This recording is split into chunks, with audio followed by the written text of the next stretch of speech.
doing a quick kettlebell workout. If you're kind of short on time, this is a quick 20-minute workout you can just kind of burn through. It's only 4 different movements, 12 reps on each of those movements, and you just keep cycling through those 4 moves for 4 minutes. You rest for 1, and then you repeat that 4 times. That'll get you to 20 minutes.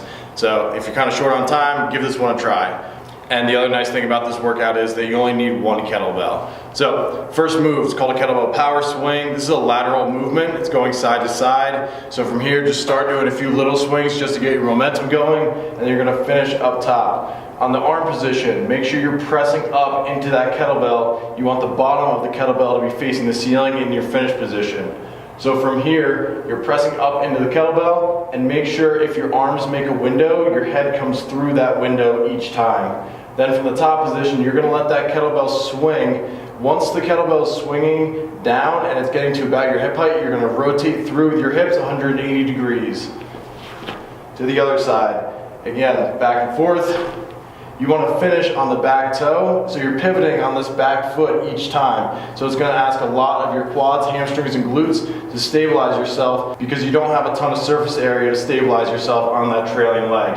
So again, from here, the kettlebell is going to naturally fall. You're not trying to slow the kettlebell down at all. Quick hip drive through, and you're trying to stabilize yourself on the other side. So for those 12 reps, it's only going to be 6 on each side. And generally speaking, this first move, the power swing, that's going to be the limiting factor for how much weight you can use throughout the rest of the 4 movements. Okay, number 2, it's called a Kettlebell Thrasher. I'm going to show this one from the front and the side as well. You want to grab the kettlebell by the horns, which is the bottom part of the handle. Then you're going to start down on one hip. You want the bottom of the kettlebell facing the wall behind you. I see a lot of people grab it the opposite way, but as you're swinging up and across, that's going to keep more weight out away from you. It's actually going to be a lot harder if you have the kettlebell out this way. So grab the kettlebell by the horns, you start in a quarter squat, and you're on one side of the hip with that kettlebell, bottom of the kettlebell facing the wall behind you. You're going to drive up out of the hips, and as you're doing that, you're pulling up and across like you're trying to throw that kettlebell up over your shoulder. Back down to your starting position, up and across. It's an explosive movement out of the hips. Again, on this one for 12 reps, it's going to be 6 on each side. Main thing to focus on there, you don't want to be pulling up and across with the arms too much. It's still a hip and leg driven movement. So if you're starting on the right side, make sure the hips get up to extension as you come up and across, and it's going to be a bias from that right leg. It's going to be mostly driven out of that right glute and the quads as you fire up and across. Next one is a kettlebell goblet squat jump. So from here, goblet squat, that's just holding the weight out in front of you. You can hold it by the horns, you can flip it underneath, try to get more of that ball kind of close to your center of gravity, or you can hold it by the sides.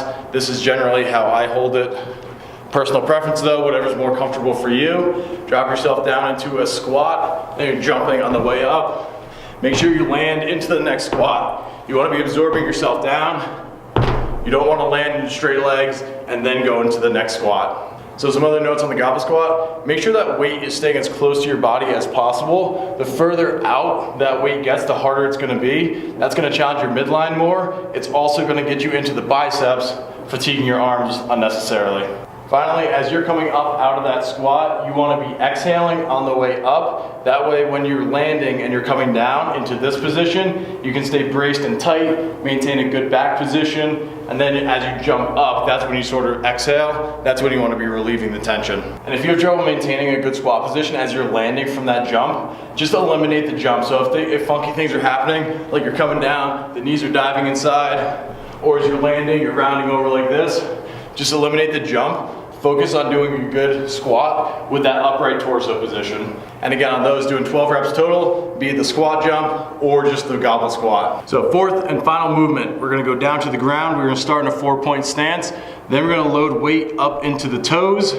Just try to get the knees like an inch or 2 up off the ground. Try to maintain that position as you go to a single arm. You're gonna drag that kettlebell across, flip the handle back towards you so you have something to grab onto next time. Back and forth, as much as you can in this position. Try to stabilize the hips and shoulders. You don't want to be swaying back and forth as you go to that single arm position. Make sure the shoulder stays lined up directly over the wrist. And then widthwise on that pull, make sure you're pulling at least to the width of your shoulders and or your feet. So that'll give you a wide enough pull. And if you're pulling to the left, you're pulling with your left arm, pulling to the right, pulling with your right arm. So that's it, that's all you would do. You run through those 4 movements, 12 reps on each of them. See how many times you can get through those 4 moves in 4 minutes.